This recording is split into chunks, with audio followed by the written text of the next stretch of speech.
Hello students, इस video में हम जानेंगे that what is the concept of aggregate supply. इसके बारे में आपको पूरी डिटेल्ड इन्फॉर्मेशन मिलेगी, कैसे एग्रीगेट सप्लाई काम करती है, क्या इसके ग्राफिकल रिप्रेजेंटेशन है, उसे कैसे इकोनॉमिस्ट यूज करके इक्विलिब्रियम मेंटेन करने की कोशिश करते हैं और आगे की सभी बातें।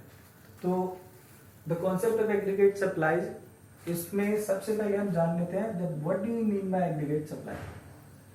तो एग्रीगेट सप्लाई की डेफिनेशन है that it is the estimated amount और it is the quantum of goods and services what producers plan to produce. मतलब aggregate supply simply estimated amount है, estimated quantum of goods and services है जो producer plan कर रहे हैं एक accounting year में प्रोड्यूस करने की। जितना भी गुड्स एंड सर्विसेज, जो भी गुड्स एंड सर्विसेज प्रोड्यूसर सोच रहे हैं या प्लान कर रहे हैं, producers are planning to produce.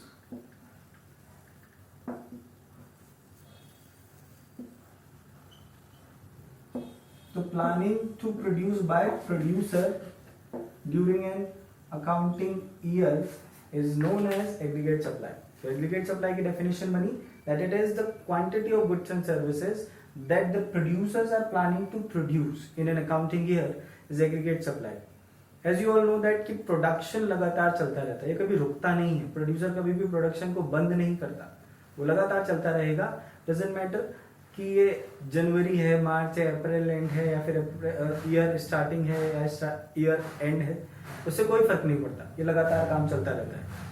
तो just because of this the production process is a flow concept, ये लगातार चलता रहता है। और हमें अगर क्वांटिटी चेक करनी है एग्रीगेट सप्लाई की एक साल में, तो हमें पूरे अकाउंटिंग ईयर का इंतजार करना पड़ेगा, रुकना पड़ेगा, चेक करना पड़ेगा कि कितना सामान एक साल में एग्जैक्टली बना है।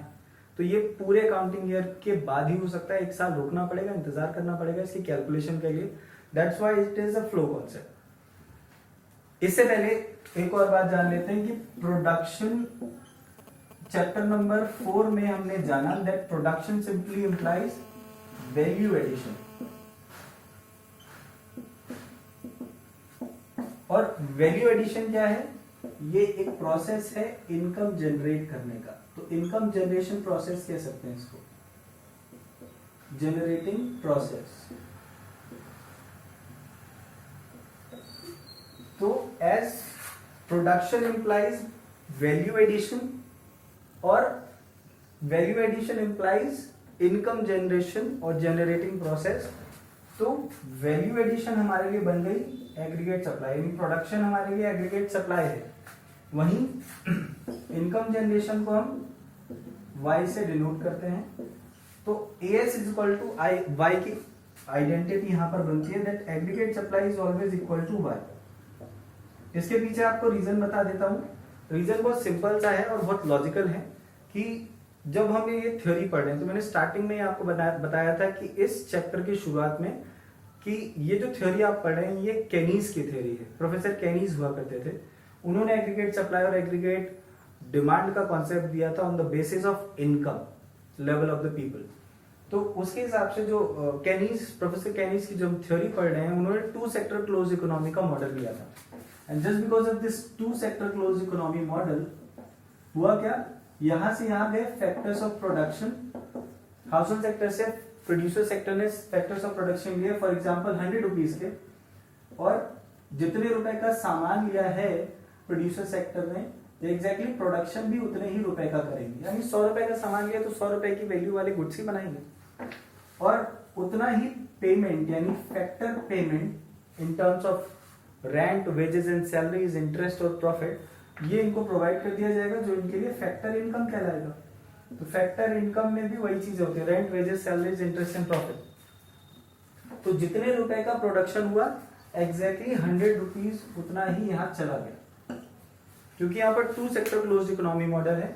जितने रुपए का प्रोडक्शन हो रहा है एग्जैक्टली उतनी ही इनकम जनरेट हो रही है। 100 रुपए का फैक्टर ऑफ प्रोडक्शन वहां गया, उन्होंने उतने ही रुपए के, उतने ही कॉस्ट वाले गुड्स क्रिएट किए, प्रोड्यूस किए, और जितने रुपए का सामान लिया था उतना पेमेंट कर दिया। तो 100 रुपीज का ही फैक्टर्स ऑफ प्रोडक्शन गए, उतने की प्रोडक्शन हुई और उसके बदले में 100 रुपए इनको मिल गए। तो यहाँ पर क्या हुआ, प्रोडक्शन यानी वैल्यू एडिशन या aggregate supply is always equal to y, that is income. तो when we are talking about, when we are taking two sector close economy model, two sector close economy model है, household और producer ही है यहाँ पे और कोई नहीं है, गवर्नमेंट का यहाँ पर कोई नामो निशान नहीं है। तो two sector close economy model में हम ये मानते हैं कि फैक्टर कॉस्ट या मार्केट प्राइस हमेशा आपस में इक्वल होते हैं, इनमें कोई चेंजेस नहीं होते। जितने रुपए का फैक्टर कॉस्ट है एग्जैक्टली उतने ही रुपए का फैक्टर पेमेंट भी प्रोवाइड कर दी जाएगी। तो इसीलिए ये आइडेंटिटी अपने आप में प्रूव हो जाती है कि AS इक्वल टू वाई अगर होता है तो क्यों होता है। आइए आगे जानते हैं कि एग्रीगेट सप्लाई का ग्राफिकल रिप्रेजेंटेशन क्या है और इससे आगे की जो भी इंफॉर्मेशन है, जो भी इससे रिलेटेड थ्योरी है उसके बारे में जानेंगे। तो आइए जानते हैं आगे का कॉन्सेप्ट एग्रीगेट सप्लाई का। तो यहाँ पर आगे आपको जानने को मिलेगा जो अगला टॉपिक है वो है एग्रीगेट सप्लाई शेड्यूल। तो एग्रीगेट सप्लाई शेड्यूल क्या है? Schedule simply refers to a table, it is a table which shows some data और मैनेजमेंट। तो ये एक टेबल है एग्रीगेट सप्लाई का, एक टेबल। अगर मैं एग्रीगेट सप्लाई की इंफॉर्मेशन एक टेबल पे दिखा दूं तो ये एग्रीगेट सप्लाई शेड्यूल हो जाएगा। अभी इससे पहले मैंने आपको बताया एक आइडेंटिटी के बारे में, that aggregate supply is always equal to income. तो वही चीज आप यहाँ देख रहे हैं कि AS और Y simply known as income, तो वो इक्वल है 0 0 20 20 40 40 60 60 80 80 100 100। तो ये इक्वल ही रहेगा क्योंकि सप्लाई और इनकम यहाँ पर टू सेक्टर क्लोज इकोनॉमी के बारे में बात कर रहे हैं। टू सेक्टर क्लोज इकोनॉमी में ये दोनों चीजें आपस में इक्वल रहती हैं। And just because of this identity the graphical representation of aggregate supply and income will be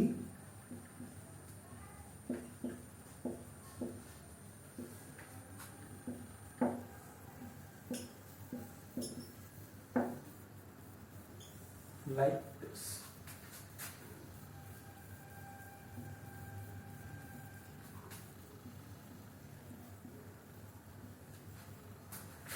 तो यहां पर हम देख रहे हैं Y या GDP, जितना भी प्रोडक्शन हुआ वो मैंने यहाँ पर X एक्सेस पे रखा है, Y एक्सेस पे मैंने यहाँ पर एग्रीगेट सप्लाई रख दिया। GDP की जगह पे यहाँ पर अगर मैं इनकम ही रहने दूं तो भी सही है।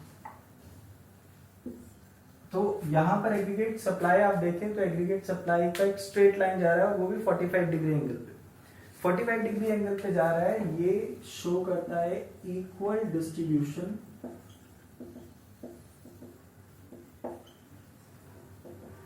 Of income, equal distribution of income in the society means there can be two type of distribution of income। YD दो तरीके का होता है, that is distribution of income। तो YD क्या है?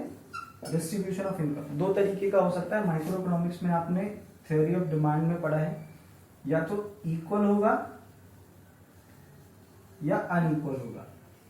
अगर इक्वल होता है तब होगा ये कि जितने भी लोग काम कर रहे हैं किसी भी इकोनॉमी में उनकी इनकम में कम से कम डिफरेंस होगा, बहुत कम। यानी एक कोई भी वॉचमैन है वो अपनी 8 घंटे की जॉब कर रहा है तो उसे 30,000 रुपए सैलरी मिल रही है।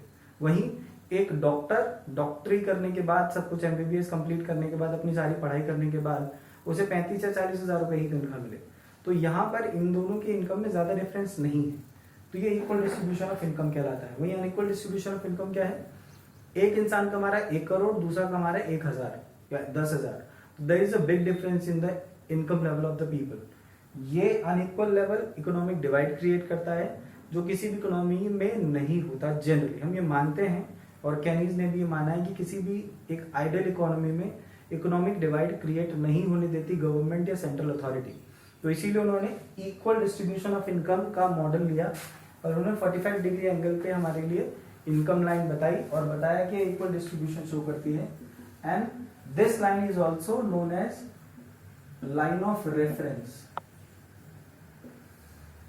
लाइन ऑफ रेफरेंस क्यों बोलते हैं इसको? क्योंकि ये पूरी थ्योरी जो आप पढ़ रहे हैं वो इनकम लेवल के बेसिस पे पढ़ रहे हैं, तो जो रेफरेंस है वो इनकम का ही है। तो इनकम के बेसिस पे ही आप ये पूरी एग्रीगेट सप्लाई एग्रीगेट डिमांड का कॉन्सेप्ट पढ़ रहे हैं और आगे भी यही पढ़ेंगे।